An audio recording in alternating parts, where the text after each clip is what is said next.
વિદ્યાર્થી બહેનો, course 1B સ્વની સમજ અને શૈક્ષણિક દ્રષ્ટિબિંદુનો વિકાસ, જેની ચર્ચા આજે આપણે કરીશું.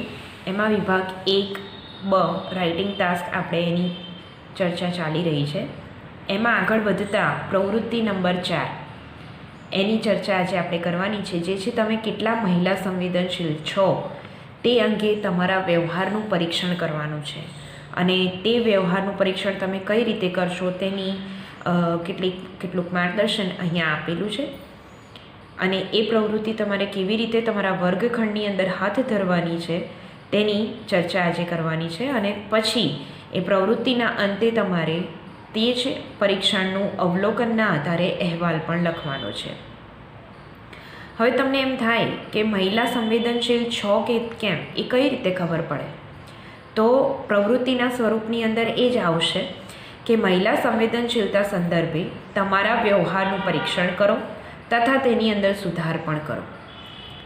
હવે તમારો વ્યવહાર એટલે તમારે સાયમલ્ટેનિયસલી એટલે એકસાથે તમારા પોતાના વ્યવહારનો અને અંદર આપેલ કેટલીક પ્રવૃત્તિના આધારે વર્ગખંડની અંદર બાળકોનો વ્યવહારનો પણ તમારે શું કરવાનું છે, અવલોકન કરી તેને 2 વિભાગમાં વહેંચી તેનું અહેવાલ લેખન કરવાનું રહેશે.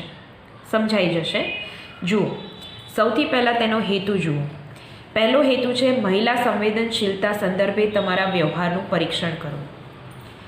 કોઈ પણ પરિસ્થિતિ કે ઘટના જ્યારે તમે વર્ગખંડની અંદર પ્રોવાઈડ કરો છો ત્યારે તેની અંદર તમારું બાયસ, બાળકોમાં જેન્ડર બાયસ જેને આપણે કહીએ છીએ સામાન્ય રીતે દીકરીઓ વિશે વધારે છે કે દીકરાઓ વિશે, એટલે કે વિદ્યાર્થી ભાઈઓ વિશે કે બહેનો વિશે, કોઈ પણ પ્રકારની શૈક્ષણિક, સશૈક્ષણિક કે પછી તમારી સાંસ્કૃતિક પ્રવૃત્તિ ચાલતી હોય જે શિક્ષણના ભાગ સ્વરૂપે હોય, તે દરમિયાન તમે કેવા એટીટ્યૂડ તમારા મનની અંદર કેવો ભાવ આવે છે કે આ કામ ફક્ત બહેનો કરી શકશે, આ કામ ફક્ત ભાઈઓ કરી શકશે. લાઈક સ્પોર્ટ્સ સંબંધિત હોય તો તરત જ તમારા મગજની અંદર શું આવે છે કે ભાઈઓ જ કરી શકશે. કેમ? તો આ એક આપણું મહિલા સંવેદનશીલતા અંગેનું એક સેન્સિટિવ પોઈન્ટ બને છે કે જ્યાં આપણા મનની અંદર એવો કોઈ બાયસ ઊંડાણથી વિભાજિત કરવાનો નથી હોતો, પણ છતાં આપણા મનની અંદર સોસાયટીની અંદર આપણે જે રીતે સાંભળ્યું છે, અવલોકન કર્યું છે અને જાણતા આવીએ છીએ ને એ જ રીતે આપણું બોર્ન પ્રોટઅપ થયું છે, તો એ પ્રમાણે આપણા મનની અંદર સહજ આવો ભાવ આવી જાય છે કે રંગોળી છે કે વ્યવસ્થા ગોઠવવાનું કાર્ય છે તો એ દીકરીઓ જ કરશે, છોકરીઓ જ કરશે, બહેનો જ કરી શકે. એટલે આવી કેટલીક સિચ્યુએશન્સ અહીંયા આપેલી છે જે પ્રશિક્ષણાર્થી તરીકે તમે જ્યારે પણ શાળાની અંદર જાઓ ત્યારે પ્રેક્ટિકલી વર્ગખંડની અંદર આવી સિચ્યુએશન તમારે ઊભી કરવાની છે. તમારા પોતાની અંદર આવતા ભાવો અને વ્યવહાર અથવા તો વિચારોના આધારે તમારે તેનું બાયફર્કેશન અને અવલોકન કરવાનું છે. અને સાથે સાથે બાળકો અને વિદ્યાર્થીઓની અંદર પણ એ વસ્તુનું બાયફર્કેશન તમારે કરવાનું રહેશે. જુઓ, સૌથી પહેલાં છે હેતુ, જેમાં પહેલો હેતુ હમણાં જ આપણે ચર્ચા કરી કે મહિલા સંવેદનશીલતા સંદર્ભે તમારા વ્યવહારનું પરીક્ષણ, જેમાં તમે બંને પ્રકારના વ્યવહારનું પરીક્ષણ કરશો, તમારા પોતાનું પણ અને વિદ્યાર્થીઓ. બીજો છે મહિલા સંવેદનશીલતા અંગે તમારા વ્યવહારમાં સુધાર કરવો. અવલોકન કર્યા બાદ તમે શું નિર્ણય પર આવ્યા, તમારું અવલોકન વધારે પડતું નેગેટિવ છે કે પોઝિટિવ છે, તો એ કઈ રીતે ખબર પડશે? તો પ્રણાલિકાગત આપણે જેમ આમ વાત કરી કે આપણા મનની અંદર સહજ ભાવ આવે છે કે આ કાર્ય આ જ કરી શકે, આ કાર્ય આ જ કરી શકે, એવો ભાવ આવે છે. અને એ શેના આધારે છે, શેના કારણે થાય છે? તો રૂઢિચુસ્તતાના કારણે. પ્રણાલિકાગત વ્યવહાર જે આપણે નાનપણથી સાંભળતા આવ્યા છીએ, જોતા આવ્યા છીએ, ઘરની અંદર, શાળાની અંદર, ફળિયાની અંદર, સમાજની અંદર, બરાબર છે. આપણો વધુ ઝુકાવ જ્યારે સમય જતાં જેમ વુમન એમ્પાવરમેન્ટની મૂવમેન્ટ શરૂ થઈ તો શું દીકરીઓ વિશે વધારે સોફ્ટ કોર્નર તો નથી ને આપણો? તો તટસ્થતાના ભાવના આધારે આપણે આપણું અવલોકન કરી અને સાથે સાથે તેનો સુધાર લાવવાનો પણ પ્રયાસ કરવાનો છે. અને જો તમારી પાસે તટસ્થ ભાવ છે તો એનો પણ તમારે અહીંયા વ્યક્તિગત રીતે વ્યક્ત કરવાનું છે તમારા અહેવાલની અંદર. એની અંદર તમારી ભૂમિકા શું રહેશે? તો સંવેદનશીલતાના દૃષ્ટિકોણથી છોકરા અને છોકરીઓના વ્યવહારનું અવલોકન કરવું અને એ અવલોકન તમે શેના આધારે પૂરું પાડશો, તમને કેવી રીતે મળશે વર્ગખંડની અંદર, તો એના માટેની 3 વિગતો અહીંયા આપેલી છે. એ વિગતોનું પરિણામ પણ આના જ આધારે આવશે અને આ જ આધારે તમારે એને છૂટું પાડી અને પછી એ માહિતી જે તમારી પાસે એકત્રિત થાય એમાંથી તમારે શું લખવાનું છે, અહેવાલ લેખન કરવાનું છે. માની લો કે અત્યારે આ સમયના કારણે આપણે ઇન્ટર્નશીપમાં નથી જઈ શકતા, પરંતુ જો સમય મળશે અને તમે આગળ ઇન્ટર્નશીપમાં જશો અથવા તો આગળ સમય એવો આવશે ત્યારે તમે કોઈ એક વર્ગખંડને આ પ્રોજેક્ટ પૂરતો તમે કોઈ શાળામાં જઈ શકો. એમાં 7મું ધોરણ કે 8મું ધોરણ તમે લીધેલ છે, જેની અંદર પહેલો વિભાગ એમ કહે છે કે વર્ગખંડમાં વિદ્યાર્થી સાથે આંતરક્રિયા.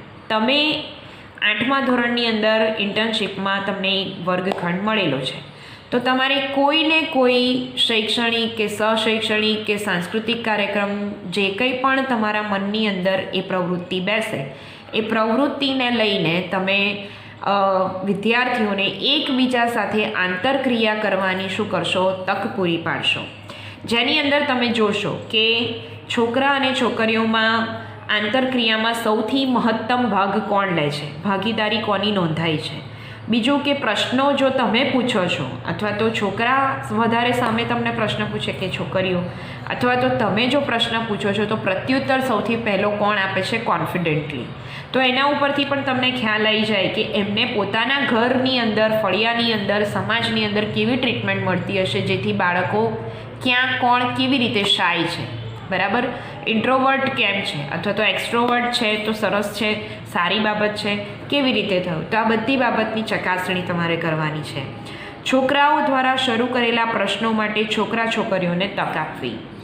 હવે તમે એક એવું સરસ વાતાવરણ અંદર વર્ગખંડની અંદર ઊભું કરી દો છો અને બાળકો તમને બિલકુલ નિર્ભય રીતે અને નિસંકોચ તમને સામે પ્રશ્ન કરી શકે છે કે મેડમ મને આ નથી ખબર પડતી, અથવા તો આવું કરવું છે તો મારે આગળ શું સ્ટેપ લેવું, અથવા મારે આવી વ્યવસ્થા ગોઠવવી છે તો મને માર્ગદર્શન પૂરું પાડો. એવો કોઈ પણ પ્રશ્ન તમને પૂછે તો એમાં છોકરાઓ સૌથી ઝડપથી આગળ આવીને પ્રશ્ન પૂછે છે કે છોકરીઓ, અથવા તો છોકરાઓ જો પ્રશ્ન પૂછે છે તો છોકરીઓ ઝડપથી આન્સર આપે છે, તમારા બિહાફ પર કે સજેશન્સ આપવા માટે રેડી થાય છે, અથવા તો છોકરીઓ એક જ ખૂણામાં બેસી રહેશે અને રાહ જુએ છે કે તમે પણ એમને પણ કંઈક કહો અને પછી એ આગળ વધે.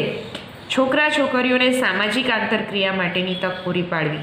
તો કોઈ પણ પ્રવૃત્તિની અંદર જ્યારે ભાગ પાડો છો ત્યારે 6ઠ્ઠું ધોરણ છે, 7મું ધોરણ છે, 8મું ધોરણ છે, એમાં દીકરા અને દીકરીઓ બંનેને સાથે કામ કરવાની તક પૂરી પાડતા તમે આ વસ્તુની અવલોકન તમે કરી શકો છો. જેમ કે કોઈ પણ તહેવારની ઉજવણી છે એની વ્યવસ્થા ગોઠવવી, રેલી બનાવવી, પોસ્ટર મેકિંગ કોમ્પિટિશન છે, ઘણી બધી બાબત છે જેમાં તમે સમાન તક આપો છો તો એમાં સૌથી વધારે ભાગીદારી કોણ નોંધાવે છે. બીજું છે અભ્યાસિક સાહિત્યનો ઉપયોગ કરો, જેની અંદર તમે કોઈ ઇક્વાલિટીની થીમ રાખી અને પછી આગળ કાર્ય કરી શકો. જેમાં લખ્યું છે કે છોકરા છોકરીઓના દ્રષ્ટિકોણથી તમારે તમારા વ્યવહારનું અવલોકન કરવું અને પછી એને 3 મોટા ભાગમાં વહેંચવું, જેની અંદર તમે ફોટોગ્રાફ્સ, ચાર્ટ્સ, ચિત્રો, કાર્ટૂન મેકિંગ કોમ્પિટિશન જેવી સ્પર્ધા રાખી શકો. જેમ કહ્યું મેં કે ઇક્વાલિટીની થીમ કે જેની અંદર સ્ત્રી અને પુરુષ, છોકરા અને છોકરીઓ, દીકરા અને દીકરીઓ બંને સરખા ભાગે કાર્ય કરી રહ્યા છે. તો એમાં જ્યારે ચિત્ર બની અને તમારી સામે આવે છે, કાર્ટૂન બની તમારી સામે આવે છે, ચાર્ટ્સ બનાવી અને તમારી સામે આવે છે, ત્યારે તમને એમની માનસિકતા ખબર પડે છે કે કેટલી ઇક્વાલિટી દીકરા અને દીકરીઓને આપી શકે છે. એની અંદર તમે નિબંધ સ્પર્ધા રાખી શકો, રમતગમત સ્પર્ધા રાખી શકો, ચિત્ર સ્પર્ધા રાખી શકો, ખોખો, કબડ્ડી, સ્પોર્ટ્સને પણ તમે આની અંદર લઈ શકો, બરાબર છે. એમાં એક્ઝામ્પલ પણ સરસ આપેલું છે કે કદાચ તમે વિદ્યાર્થીઓને સમજાવવા માટે એક આવું ઉદાહરણ પણ આપી શકો કે ભાઈ ચાલો ઉત્તરાયણની ઉજવણી થઈ રહી છે તો એવું નહીં કે દીકરીઓ ફક્ત ખાવાની પીવાની વસ્તુઓ જ સાથે લાવે છે, પણ જો પુરુષ પતંગ ચગાવે છે તો સ્ત્રી પણ તેની સાથે ઊભા રહીને ફિરકી પકડે છે અથવા તો સરસ રીતે એ પણ પતંગ ચગાવવાનો પ્રયત્ન કરી રહી છે, બરાબર છે. તો આવી એક ઇક્વાલિટીની થીમ ઉપર તમે તેમની માનસિકતા ચકાસવાનો પ્રયત્ન કરી શકો. ભવન કે મકાન મોડલ બનાવતી વખતે પ્રયોગશાળાના પ્રયોગનું સેટિંગ માટે એટલે કે આ પ્રવૃત્તિ તમે જાતે તમારા શાળાની અંદર કરી શકો. એમાં પ્રયોગશાળા લખ્યું છે. આપણે કોઈ પણ પ્રકારની લેબ લઈ શકીએ જેની ગોઠવણ કરવામાં તમને સૌથી વધારે હેલ્પ કોની રહે છે. બરાબર.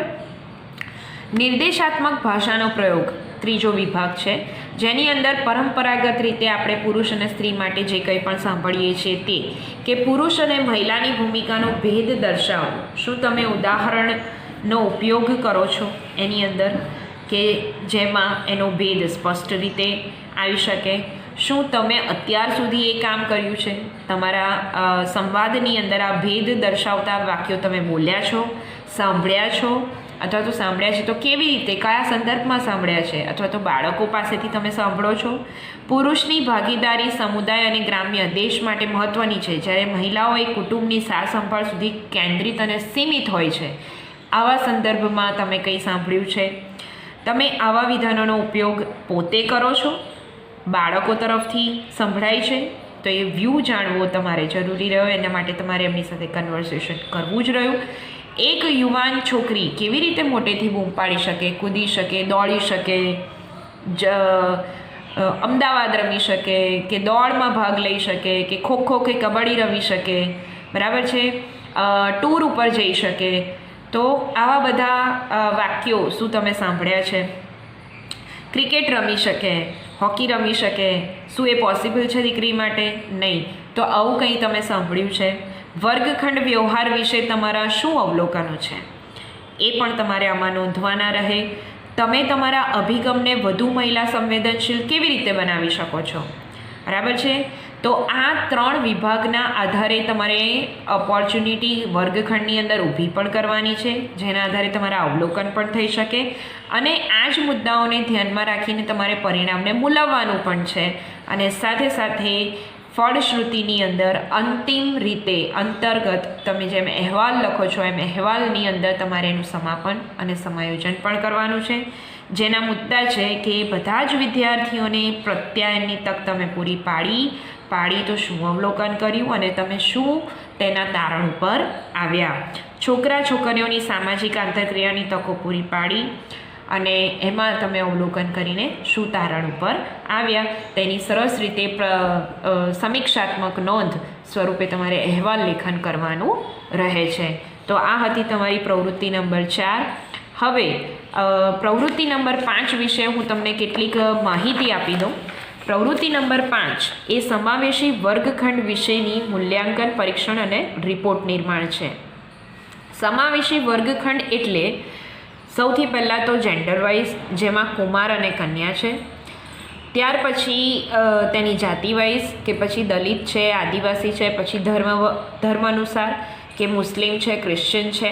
ત્યાર પછી તે કયા વર્ગને અનુસરે છે, એ સ્થળાંતર કરતા મજૂરો છે, શહેરી સ્લમ, વિશિષ્ટ જરૂરિયાતવાળા બાળકો, ઉચ્ચ જાતિ કે આર્થિક રીતે સારા છે કે મધ્યમ છે. બરાબર. હવે આ બધાને તમે કુલ સંખ્યાની અંદર ચકાસો છો, જેમાં છોકરા કેટલા છે અને છોકરીઓ કેટલી છે, અને સામે તેની કુલ સંખ્યા લખો છો. બરાબર. તો તેના સ્વરૂપની અંદર એવું છે કે સમાવેશી વર્ગખંડની દ્રષ્ટિએ તમે એક વર્ગખંડ પસંદ કરો છો અને તેનું વિશ્લેષણ કરો છો. આગળની પ્રવૃત્તિમાં જેમ મેં તમને ઉદાહરણ આપ્યું કે તમે ધોરણ 8 લઈ શકો છો, એવી રીતે તમે ધોરણ 6 અથવા તો 7 કોઈ પણ પ્રકારનું ધોરણ લઈ અને પછી આવી માહિતી તમે તેમના વર્ગ શિક્ષક પાસેથી લઈ શકો છો અને એનું બાયફર્કેશન કરી શકો છો. તો આ પ્રવૃત્તિ કરવા પાછળનો હેતુ શું છે? તો સમાવેશી વર્ગખંડની જરૂરિયાત વિશે તમે સંવેદનશીલ થાઓ. સમાવેશી વર્ગખંડની અંદર જેટલા પણ બાયફર્કેશન આપણે 10 જે જોયા, તેનાથી તમને ખ્યાલ આવે કે તમારા વર્ગખંડની અંદર કેવા પ્રકારના વિદ્યાર્થીઓ અભ્યાસ કરવા માટે આવે છે, અને તમને તેમની સામાજિક, તેમની આર્થિક, તેમની સાંવેગિક પરિસ્થિતિનો જ્યારે ખ્યાલ આવે તો તમે તે બાળકોને શૈક્ષણિક પ્રક્રિયામાં યોગ્ય ન્યાય આપી શકો છો. બીજું કે સમાવેશી વર્ગખંડ સંદર્ભે વર્ગખંડનું વિશ્લેષણ કરવાની તકો પૂરી પાડવી.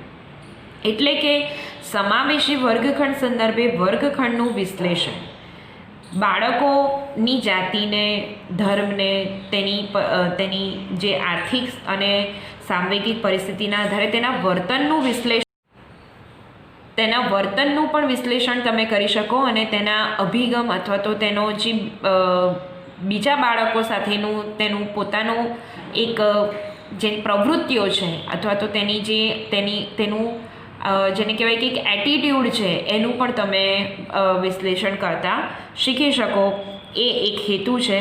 અને શિક્ષક તરીકે પણ એ તમને તમારા વિદ્યાર્થીઓને સમજવામાં ખૂબ મદદરૂપ થાય એ હેતુ આની અંદર રહેલો છે. તો હવે અહેવાલ, જ્યારે તમે આ બધી માહિતી તમે ભેગી કરશો અને તમારી ભૂમિકાના અંતર્ગત તમે વર્ગખંડ સંદર્ભે એ વિગતનું પરીક્ષણ કર્યા બાદ તમારે આટલા મુદ્દાઓને ધ્યાનમાં રાખીને એક સરસ અહેવાલ તૈયાર કરવાનો છે.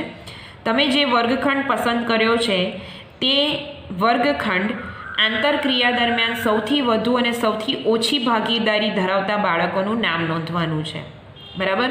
તમારી પાસે નામ સહિત જ્યારે બાળકોનું આ બાયફર્કેશન તમારા હાથમાં આવે છે, પછી તમે એ વર્ગખંડની અંદર 10 કે 12 દિવસ જ્યારે ભણાવો છો તે દરમિયાન તમારે આ મુદ્દાઓને તમારા મનમાં મગજમાં ધ્યાનમાં રાખવાનું છે કે કયા બાળકો તમારા વર્ગખંડના આંતરક્રિયામાં સૌથી વધારે ભાગીદારી નોંધાવતા હતા. પ્રશ્ન પ્રત્યુત્તરની અંદર સૌથી વધારે તેઓ ક્લાસરૂમ કન્વર્સેશન, ટીચિંગ લર્નિંગ પ્રોસેસની અંદર સૌથી વધારે એક્ટિવ હતા.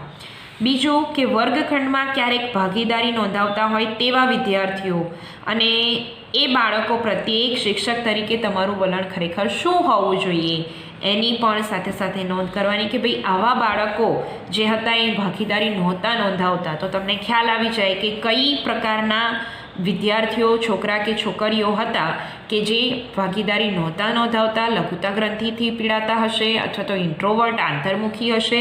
તો એક શિક્ષક તરીકે તમારો અભિગમ કે એટીટ્યૂડ કે શું હોવો જોઈએ તેની તરફ એ પણ તમારે અંદર દર્શાવવાનું.